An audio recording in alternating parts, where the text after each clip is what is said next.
أبا القاسم تيوب መጅኑን ሌይላ ልብ አንጠልጣይ እውነተኛ የፍቅር ታሪክ ክፍል 2 ደራሲ ሷሊህ አስታጥቄ ተራኪ ረዚቃ መሐመድ።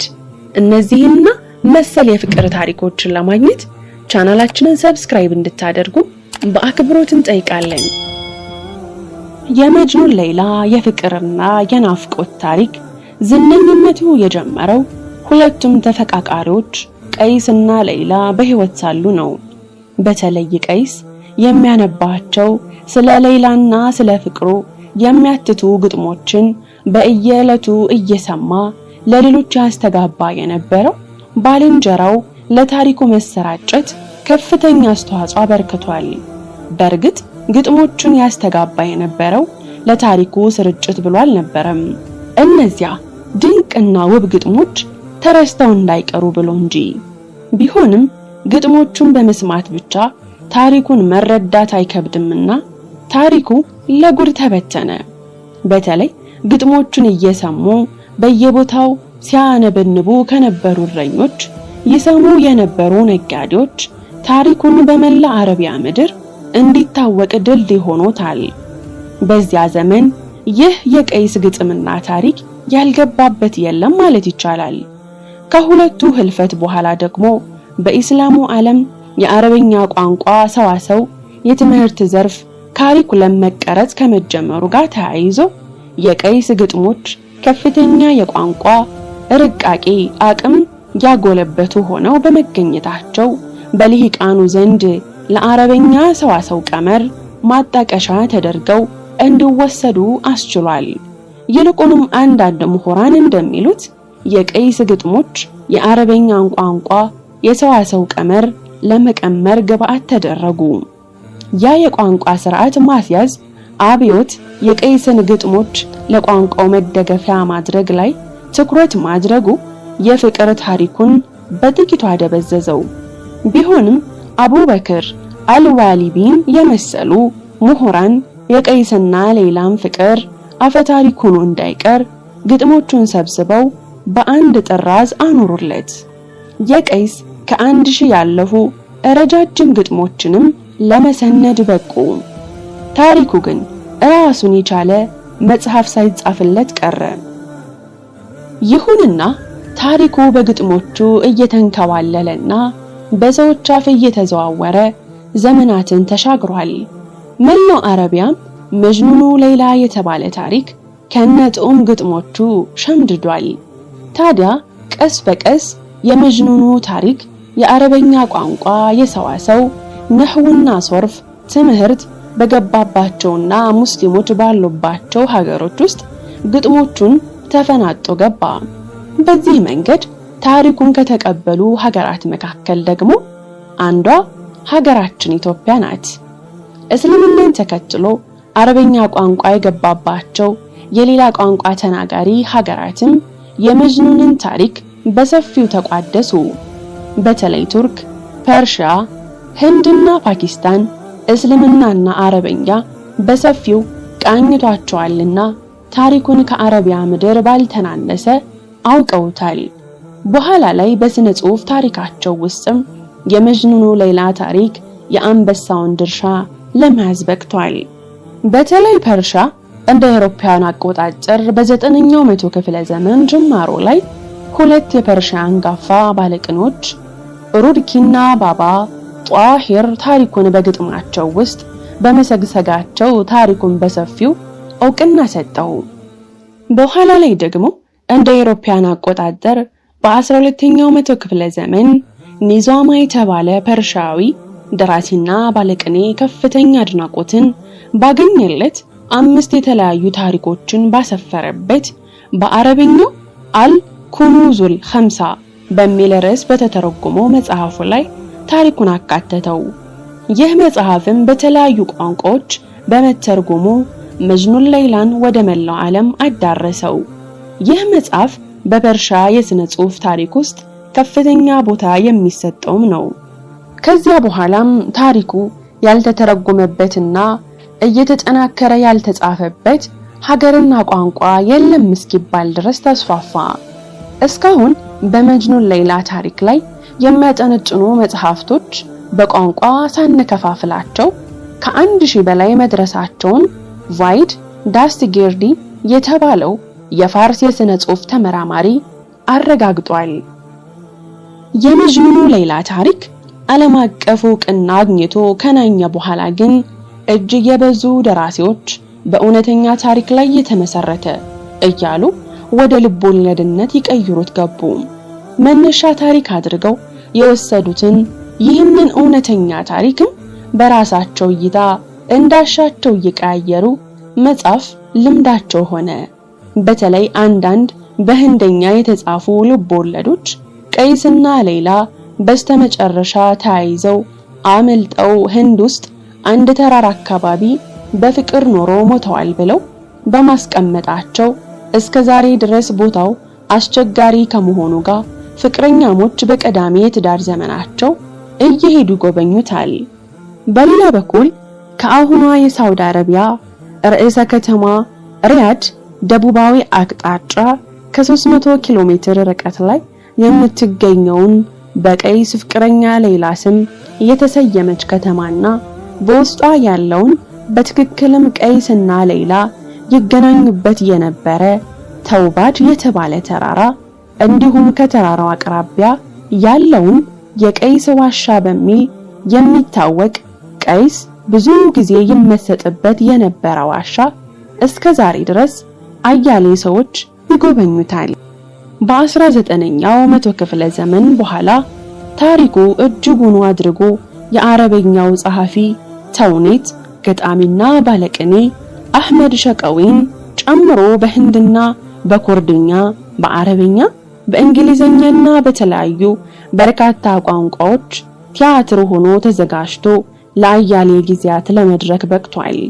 ታላላቆቹ የህንድ፣ የኢራቅ፣ የኢራን፣ የፓኪስታንና የሌሎችም ሀገራት የፊልም ኢንዱስትሪዎችም ታሪኩን ለቁጥር ባዳገተ መጠን በተለያየ ደራሲና በተለያየ ዳይሬክተር እንዲሁም በተለያየ ዘውግ እየሰሩ ለእይታ አብቅተውታል። ከጊዜያት በፊት ይህንን ታሪክ እኔም እንደቀደምቶቹ ዑለሞች ለዲናዊ ጉዳይ እንደ መረጃ ወይም እንደ ማዋጃ አድርጌ ከመውሰድ የዘለለ እይታ አልነበረኝም። በተለየ መንገድ እንዳየውና አሁን የምታዳምጡትን ታሪክ እንድጽፍ ያደረገኝ ግን ሌላ አንድ ጠልቅ መሰረት ያለው መልከታ ነው። በተለያየ አጋጣሚ የተለያዩ ስለ ነብዩ መሐመድ አለይሂ ሰላቱ ሰላም በአማርኛም ሆነ በአረበኛ የተጻፉ ግጥሞችን በማስስባቸው ጊዜያቶች አንድ ነገር በተደጋጋሚ አስተውል ነበር። ያስተዋልኩትን ችላ ብዬ ማለፌን ያቆምኩትም ባለፉት ጊዜያት ስለ መጅኑኑ ሌይላ በርካታ ሰዎች እየተቀባበሉ ሲወያዩበት በማየቴ ነው። እነዚህ እየተደጋገሙ ለተሻለ ጥናት ያነሳሱኝ ደግሞ ቃላት ናቸው። በዋናነት ሁለት ቃላት ወይም ሁለት ሰዎች ሌይላና መጅኑኑ ሌይላ የሚባሉ ስያሜዎች ለምን በዙ? ሌይላ የሚለውስ ሌላ ትርጉም አለውን? ጥያቄዎች ነበሩ። በተለምዶ ሌይላ ብቻዋን ስትገባ ቅኔ ትሆናለች። መጅኑኑ ሲከተልባት ደግሞ ግልጽ መልእክት ይዛ እናገኛታለን። በተለይ የሀገራችን ዑለሞች ለነብዩ መሐመድ አለይሂ ሰላቱ ሰላም ያላቸውን ጥልቅ ፍቅርና የፍቅሩ ስሜት እያደረጋቸው ያለውን ነገር ለመግለጽ ሲሞክሩና የለባቸው አልደርስ ሲል እንደ መጅኑን ሌይላ ብለው እርፍ ይላሉ።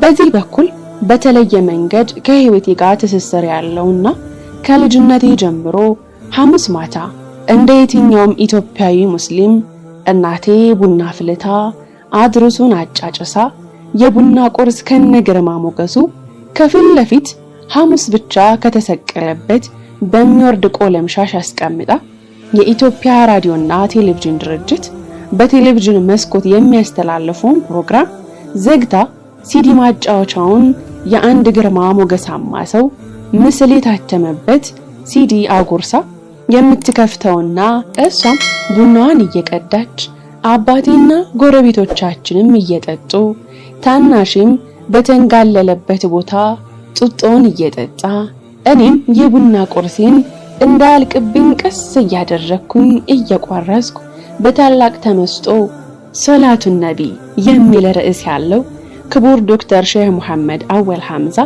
ባንጎራጎሩት መንዙማ ውስጥ ሳይገባኝ አልፈው የነበረና ቆይቶ የገባኝ ግጥም አሁን ላይ ለዚህ ንግግሬ አይነታ መረጃ ይሆንልኛል። ግጥሙ እንዲህ የሚል ነበር። ውዴታህ ከሆነ የእውነት የምር እንደ ሌላ መጅኑን አታብድም ነበር፣ ሐያቱን ይፈጃል ሲሄድ ዱር ለዱር። ታዲያ ይህን መሰል መጅኑን ሌላ የሚለው ስም የተካተተባቸውን ግጥሞች ሳስተውል ሊቃን የእርሱን ፍቅር ለነብያዊ ፍቅር እንደ ተምሳሌት ወይም እንደ ምሳሌ አድርገው እንደሚጠቀሙበት ግልጽ ሆነልኝ። በኋላም ምን አይነት ፍቅር ቢሆን ነው የሚለው ጥያቄም እዚህ ደረጃ ደረሰኝ። የሀገራችን ሆነ የሌላው ዓለም ሊቃን የነብዩን አለይሂ ሰላቱ ሰላም ፍቅር ለመግለጽ ወይም እሳቸውን ያፈቀረ ሰው ሊያሳይ የሚገባውን ባህሪ በአጭሩ ለመግለጽ ሲያሻቸው እንደ መጅኑን ሌላ ያደርገዋል ይላሉ። እውቁ የመንዙማው ሰው ሼህ መሐመድ አወል ኸይሪ ኩሊ ሷሊህ ብሎ በሚዘጋ አዝማች አጣፍቶ የመነዘመው መንዙማ ውስጥ የምናገኘው ነብዩን አለይሂ ሰላቱ ሰላም ስለሚያፈቅሩ ሰዎች ሁኔታ የተገለጸበትን ስንኝ ለዚህ እንደ ምስክር ማቅረብ እንችላለን። ታዲያ ይህን መሰል መጅኑን ሌላ የሚለው ስም የተካተተባቸውን ግጥሞች ሳስተውል ሊቃን የእርሱን ፍቅር ለነብያዊ ፍቅር እንደ ተምሳሌት ወይም እንደ ምሳሌ አድርገው እንደሚጠቀሙበት ግልጽ ሆነልኝ። በኋላም ምን አይነት ፍቅር ቢሆን ነው የሚለው ጥያቄም እዚህ ደረጃ ደረሰኝ። የሀገራችን ሆነ የሌላው ዓለም ሊቃን የነብዩን አለይሂ ሰላቱ ሰላም ፍቅር ለመግለጽ ወይም እሳቸውን ያፈቀረ ሰው ሊያሳይ የሚገባውን ባህሪ በአጭሩ ለመግለጽ ሲያሻቸው እንደ መጅኑን ሌላ ያደርገዋል ይላሉ። እውቁ የመንዙማው ሰው ሼህ መሐመድ አወል ኸይሪ ኩሊ ሷሊህ ብሎ በሚዘጋ አዝማች አጣፍቶ የመነዘመው መንዙማ ውስጥ የምናገኘው ነብዩን አለይሂ ሰላቱ ሰላም ስለሚያፈቅሩ ሰዎች ሁኔታ የተገለጸበትን ስንኝ ለዚህ እንደ ምስክር ማቅረብ እንችላለን። ልጇን እንዳጣች እናት አምርሮ ያለቅሳል፣ ሌላው እህል ውሃን ትቶ ይላወሳል፣ ሌላኛው አፍቃሪ ሚስት ንብረት ትቷል፣ እንደ መጅኑን ሌላም የሚያደርገው ሞልቷል፣ ሀገር ጥሎ ዟሪም ሲንከራተት ታይቷል። በዚህ ግጥም ላይ ያለውን ገላጭ ስንኝ እንደ ቀይስ መሆን የፍቅር የመጨረሻ መዳረሻ ተደርጎ እንደተወሰደ እንረዳለን። የዘመናችን የመንዙማ አብዮት ቀያሪና የስነ ግጥም አርበኛ ኡስታዝ ሰይድ አህመድም በተደጋጋሚ ይህን ፍቅር በድንቅ ግጥም ገልጾ ለማዲሆች በማቀበል ለጆሮአችን አድርሷል። የእውነት አፍቃሪ ይለያል ሐሉ፣ ይብሰከሰካል ሩሁም አካሉ፣ ገዳይ ሰጠው መጅኑን መባሉ፣ ሌላ ብቻ ናት የሱ ቀለይሉ። አንዳች አይጠዳው ማር ይቅረብ እርጎ፣ መብል መጠጡ ሌላን አድርጎ፣ የተዳፈነን ቆስቆሳ እንድዳ፣ እብድ አስባለችው አፍያውን ወስዳ። ይህ ብቻ አይደለም፣ በሌሎች በርካታ ግጥሞችም ፍቅራቸውን ለተምሳሌነት ያነሳዋል። እንደውም ሙሉ በሙሉ ስለ መጅኑን ሌላ የሚያወሩ 2 ረጃጅም ግጥሞች እንዳሉት አውቃለሁ። በአንድ ወቅት ከጻፋቸው ግጥሞችም ቀጣዩ ይገኝበታል። ያልተያዘው አይደል በርሱ በደረሰው፣ ተዋት ሲል በዋዛ ተያዡን የሚወቅሰው፣ በሷ አብዷል እስኪባል ፍቅሯ ካላመሰው፣ የሌላ ይባልም ጤነኛውማ ሰው። የበዛ መውደዴ ከቶ መስመንመኔ፣ ለሌላ እኮ አይደለም እኔ እንዲህ መሆኔ፣ ቢያውቅልኝ ስቃይን መደፍረሱን አይኔ፣ ንፋስ እንደነካው አመዱ መትነኔ፣ ይቅርና ያሁን ሰው ይቅርና ደህኔ፣ መጅኑን ሌላ እንኳ ያዝንልኛል ለኔ፣ አልሆንም እናሱ እንደሆንኩት እኔ። ድንቅ ነው።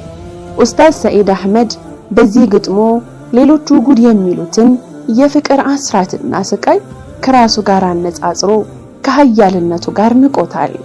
ከፍቅርም የመጅኑኑ ሌላን የሚበልጥ እንዳለ ለመጠቆም ሞክሯል። ታዲያ ለነብዩ መሐመድ አለይሂ ሰላቱ ሰላም የሚቸረውን ፍቅር በመጅኑን ሌላ ፍቅር በማነጻጸር የሚሞግቱ በርካታ ገጣሚያን ከውጭም ከሀገር ውስጥ ማግኘት በጣም ቀላል ሆኗል። መጅኑን ሌላ የተሰኘው ታሪክ ወይም የአፍቃሪ ቀይስ ሁኔታም የእውነተኛ ፍቅር መገለጫ መሳሪያ ሆኖ በከፍተኛ ሁኔታ ጥቅም ላይ ውሏል። በተለየ መንገድ በሀገራችን ሊቃን ዘንድ መጅኑኑ ከሚለው በላይ ሌላ የምትለው ቃል በስፋት ጥቅም ላይ ስትውል እናያለን። በእርግጥ ሌላ የሚለው ቃል ሁሌ የቀይስን ሌላ ለመግለጽ የተጠቀሙበት ነው ማለት አይደለም። ሆኖም ስሟ ከፍቅር ጋር በተያያዘባቸው የግጥም ውጤቶች ውስጥ በቀይስ ፍቅር የተነሳ በቅኔ መልክ ስሟን ስም አድርገው ወርቅ እንዲሰጡት አድርጓቸዋል ማለት ነው። የሀገራችን ዑለማዎች ቀይስ በፍቅር የኳተነላትንና ጨርቁን እስኪጥል ያበደላትን እንስት ወይም ሌላን የፍቅሩ ጥግ፣ የደስታው ምንጭ፣ ሊደርስባት የሚፈልጋት ግቡ፣ የተምኒቱ መጨረሻ አድርገው ትርጉም ሰጠው ሰይመውታል። ቀይስ ያንን ሁሉ መስዋዕትነት የከፈለላትን እመቤት ስም ተውሰውም እነሱም እንደ ቀይስ በፍቅር ፍግም እስኪሉ ያረሩለትን ከባድ ከዘመድ የተነጠሉለትን የመነኑለትንና የተንከራተቱለትን ነገር የኔ ሌላ እሱ ነው በሚል እሳቤ ሌላ ሲሉ ሰይመዋል። ምንም ሆነ ምን ሊቃውንቱ ፍቅርን አስታከው ሌላ እየካሉ ፍቅርዬ፣ ተወዳጄ፣ ተፈቃሪ ማለታቸው ይሆናል ማለት ነው። እንደ አገባቡ ሊያገኙት ያልቻሉትንና የራቃቸውን ሊደርሱበት የሚፈልጉበትን ነፍሳቸውን ጥለው የሚወዱትን ሊሰውለት የተዘጋጁለትን ነገር በቅኔ መግለጽ ሲሹ ሌላ ይሉታል። ይህ የቀይስና የሌላ ፍቅር ተጽዕኖ ያመጣው እንዳሻቸው የሚያፈሱት ስነ ቃል ነው። የሀገራችንን ሳዳቶች ከነብዩ መሐመድ አለይሂ ሰላቱ ሰላም ፍቅር ውጪ እንደ መጅኑኑ ሌላ ሊያደርጋቸው የሚችል ነገር አልተስተዋለባቸውም። ነብዩን አለይሂ ሰላቱ ሰላም በማፍቀር ውስጥ ያለውን ስሜትም ነው ሌላ ብለው የሰየሙት። ምክንያቱም እነርሱ ለነብዩ አለይሂ ሰላቱ ሰላም እንጂ ለሌላ እንደዚያ አይሆኑምና። የገንደ ጎራው የነብይ ምርኮኛ የመንዙማው አባት የኢልሙ ሻቃ የሐድራው ገዢ የታላቁ ሊቅ የሼህ ኢብራሂም ያሲን ጫሌ አንድያ ልጅ ሼህ ሰኢድ ኢብራሂም ያሲን ሼህ ጫሌ በግጥሞቻቸው ሌላልና ወዳጇን መስከር ልማዳቸው ነው። ሙስጠፋ ሸራቢ ሶፋ በሚል አዝማች በድንቅ የአረበኛ ቋንቋ ቃላት አስተዳደር ባዘጋጁት መንዙማቸው ላይ እንዲህ ይላሉ። ወደኛ ዞራ ጦር ላከች ሌላ ብዙ መቶ ሺህም ጨረሰች ገድላ። የጫሌው ንጉስ ሌላ ሲሉ የሰየሙት የነብዩን አለይሂ ሰላቱ ሰላም ፍቅር ሲሆን ጦሯን ልካ እልፍ ገደለች ያሉት ደግሞ ይህን ድንቅ ፍቅር አያሌ ሰዎችን ማርኮ ማሸነፉን ለመግለጽ ነው። ታላቁ የነብዩ አለይሂ ሰላቱ ሰላም ፍቅር ሰማዕት የመሐባቸው አቀንቃኝ የአናዎቹ ደረሳ ሼህ መሐመድ አመዲም እንዲሁ ታጁል ሙርሰላ በተሰኘው መንዙማቸው ማገባደጃ ላይ ሌላ የምትለውን ቃል በብዛት ተጠቅመዋታል። በተለይም ከላይ ለዘረዘርናቸው የሌላ ስያሜ ትርጉምና ቅኔ ፍቾች ገላጭ ናቸውና ሁለቱን ላስፈር። የተኳለ አይኑ ውበቱ ሌላን ሆኖ ነው ማየቱ። በዚህ የግጥም ቤት አንድ የተኳለን ውብ አይን ስላሉ ተኩሎ የመዋቡ ምስጢር ደግሞ ሌላን ማየት መሆኑን ይገልጻሉ። ይህ ጥልቅ አገላለጽ ነው። በብዙ እይታ ሊተረጎም ይችላል። ሌላ የሚለው ቃል ስያሜነቱ ለነብዩ አለይሂ ሰላቱ ሰላም ፍቅር ነው። ታዲያ ወደ ትርጉሙ ስንመጣ የተኳለው አይን ውበት ደፍቶበታል። የውበቱ ምንጭ መኳሉ ነው። ታዲያ ያኩል ደግሞ የነብዩ አለይሂ ሰላቱ ሰላም ፍቅርና ውዴታ እንጂ ስርኩልን አይደለም። የሌላን መጠጥ ቀምሶ የመስከር ምስጢር እርሶ። እዚህኛው ግጥም ላይ ሙዳሙ ሌላ የሌላ መጠጥ ሲሉ የተቀኙት የነብዩን አለይሂ ሰላቱ ሰላም ፍቅር ሲሆን የፍቅሩን ዘልቆ የመግባት ምልክትም ስካር አድርገውታል። ሲሩ ወይም ሚስጥሩ ያሉት ደግሞ ነብዩና አለይሂ ሰላቱ ሰላም ነው። የደቡብ ኢትዮጵያው የሰባት ቋንቋ መንዙማ ደራሲ ሰይድ ኡሰፋርም ዳኢመን ቢላ አደዲ በተሰኘ መንዙማቸው ላይ እንዲህ ይላሉ። በዓለም ሸንጎ ሌይላ ተብላ ልብን ማረከች ገብታ ተዱላ አቃጠለችኝ በዜማ ግላ እኔም ወደድኳት ማንም ቢጠላ ከዚያ በኋላ እሷ ነች ውዴ። ሰይድ ኡሰፋር በዚህ መንዙማ ሌላ የምትለውን ቃል ቅኛዊ ፍቺ ለነብዩ አለይሂ ሰላቱ ሰላም ኑር የእውቅና ቀደምት ብርሃንና ጎን ለጎንም ለሳቸው ፍቅር የሰጡት ይመስላል። የኢስላም ምሁራን አላህ አርሽን ሲፈጥር በቋሚው ላይ እንዲታተም ያደረገው ላኢላሃ ኢላላህ ሙሐመዱር ረሱልላህ የምትል ሐረግ ነው። ይህ ሐረግም ነብዩ መሐመድ አለይሂ ሰላቱ ሰላም ገና ከመፈጠራቸው በፊት ስማቸው እንደ መላእክት ያስተዋወቀ ሐረግ ሆነ ይላሉ። ታዲያ የኛ ነብይ አለይሂ ሰላቱ ሰላም አካላቸው ከመፈጠሩ በፊት ስማቸውንና ማንነታቸውን ያስተዋወቀው ኋላም ተፈጥረው መምጣታቸውን ያበሰረው ያ ሐረግ ያስተጋባውን የላቀ ዕውቅና ያዘለውን ሚስጥር የነብዩ መሐመድ አለይሂ ሰላቱ ሰላም የዕውቅና ብርሃን ኑር ብለው ሰየሙት። ከዚህ ጋር ተያይዞ ዑለማዎች የነብዩ አለይሂ ሰላቱ ሰላም ቀደምት ኑር እያሉ በሚገልጹ ጊዜ ነብዩ አለይሂ ሰላቱ ሰላም ከመፈጠራቸውና ወደ ዱንያ ከመዝለቃቸው በፊት ቀድሞ የእሳቸውን የመምጣት ብስራት ያመላክት የነበረውን እንዲሁም ይዘውት የሚመጡት መንገድ ኑር መሆኑንና የእሳቸው አካላዊ ገጽታ ይሁን መላ ስብዕና እንደ ኑር እንደሚያበራ መሆኑን ፊቱኑ አመላካች የነበረውን ኑር ለመግለጽ ያክል መሆኑን መዘንጋት አይገባንም። ዑለማዎችን አላህ ከመጀመሪያው የሰው ዘር አባት ከነብዩ አደም አለይሂ ሰላም ጀምሮ የነብዩና አለይሂ ሰላቱ ሰላም መፈጠሪያ ዘር ከወንድ አብራክ ወደ ሴት ማህፀን ከሴት ማህፀን ወደ ወንድ ጀርባ እያገላበጠ እያሸጋገረ ወላጅ አባታቸው አብዱላህ ጀርባና እናታቸው አሚና ማህፀን ድረስ እንዳመጣው ሁሉ በአብሮነት ያንን ብርሃናማ የነብይነት ግርማቸውንና የመምጣታቸውን ብስራት አመላካች የሆነ ኑር ከሰው ወደ ሰው እያሸጋገረ ማምጣቱን ይገልጻሉ። ታዲያ ከነብዩላህ አደም አለይሂ ሰላም ጀምሮ እስከ ነብዩ አለይሂ ሰላቱ ሰላም ወላጆች ክቡር አብዱላህና እመት አሚና ድረስ ባሉ ዘሩን በተሸከሙ ሰዎች ግንባር ላይ ይህ የነብዩና አለይሂ ሰላቱ ሰላም መምጣት አብሳሪ ብርሃናዊ ሞገስ ኑር ፍንትው ብሎ ይስተዋልባቸው እንደነበረም አያይዘው ገልጸዋል። ታዲያ የነብዩ ኑር ማለት የዕውቅናቸው ብርሃን ማለት ነው የሚሉ ዑለማዎች ያቺ የርሳቸውን ወደፊት የመምጣት ብስራት ያስተጋባች የነብዩ አለይሂ ሰላቱ ሰላም የዕውቅና ኑር በተለያዩ ጊዜያት በመንጸባረቅ ብዙ ታሪክ እንዲከሰት ምክንያት ሆናለች ይላሉ። ታዲያ ሰይዲ ኡሰፋር በዚህ መንዙማቸው ሌይላ እያሉ የሚያሞካሹት ይህንኑ የዕውቅና ብርሃን የነብዩን አለይሂ ሰላቱ ሰላም ኑር መሆኑን ለመረዳት እንችላለን።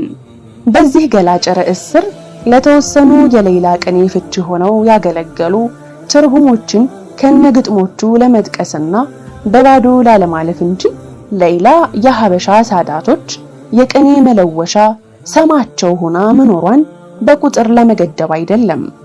የሆነው ሆነና በእነዚህ ሁለቱ ማለትም በልሂቃኑ የሌይላን ስም በተውሶ መጠቀምና መጅኑኑ ሌይላን የነብዩ አለይሂ ሰላቱ ሰላም ፍቅር መግለጫ መንገድ አድርገው መያዛቸው ለዚህ መጽሐፍ ጉልህ ሚና በርክቷል ለማለት ያክል ነው። ክፍል 3 ይቀጥላል። ታሪኩን ከወደዳችሁት ላይክ፣ ሼር እና ሰብስክራይብ ማድረግ እንዳትረሱ። ስለምትከታተሉን ከልብ አድርገን እናመሰግናለን። ሰብስክራይብ፣ ላይክ፣ ሼር በማድረግ ቤተሰብ ይሁኑ። እነዚህንና መሰል ታሪኮችን እናጋራችኋለን።